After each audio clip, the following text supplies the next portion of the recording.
ইন্নাস সালাতা তানহা আনিল ফাহশাই ওয়াল মুনকার।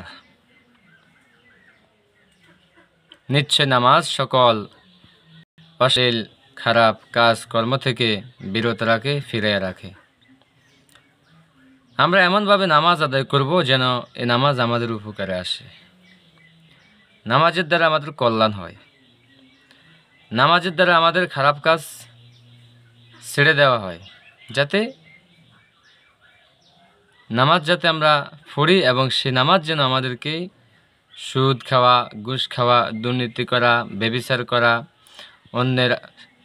অন্যের অর্থ সম্পদ আত্মসাৎ করা, বিভিন্নভাবে বিভিন্ন প্রকার অপকর্ম, এই সকল অপকর্মগুলো থেকে যেন বিরত থাকতে পারি, আমরা সেভাবে নামাজ আদায় করি। কারণ নামাজ একটি মৌলিক ইবাদত, গুরুত্বপূর্ণ মৌলিক ইবাদত। রমজানের আপনি যদি রোজার কথা বলেন, রোজা কিন্তু বছরে একবার ফরজ হয়। জাকাতের কথা বলেন, জাকাত যাদের সম্পদ আছে, সম্পদ হইলে তখন জাকাত ফরজ হয়, অর্থাৎ তাওয়াবের 1 বছর জমা থাকতে হবে। হজ, এটাও সম্পদ বেশি হলে জাকাত হজ করা ফরজ হয়।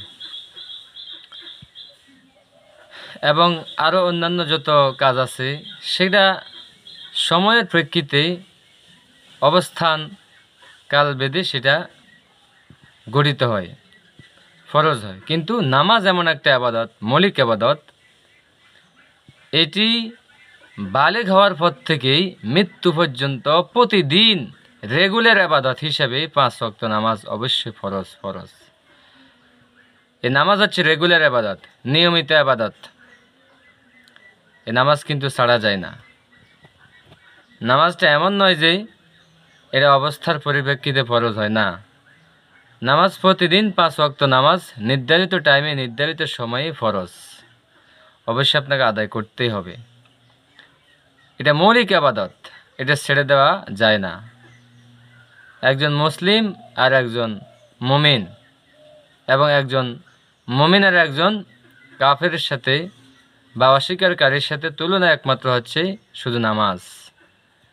এই জন্য নামাজ যার ঠিক তার সব ঠিক। হাদিস শরীফ এসেছে, কিয়ামতের ময়দানে নামাজের হিসাব আগে হবে, সর্বপ্রথম হবে নামাজের হিসাব। তাই আমরা নামাজ যাতে সঠিকভাবে কিয়ামতের ময়দানে হিসাবটা দিতে পারি, সেজন্য নামাজকে সঠিকভাবে আদায় করি। নামাজের আহকাম, আরকানগুলো, ফরজের যে নামাজের আগে যে ফরজ, ভিতরের যে ফরজ, ওয়াজিব, আমরা এগুলো ঠিকমতো আদায় করে নামাজটা আদায় করি ইনশাআল্লাহ।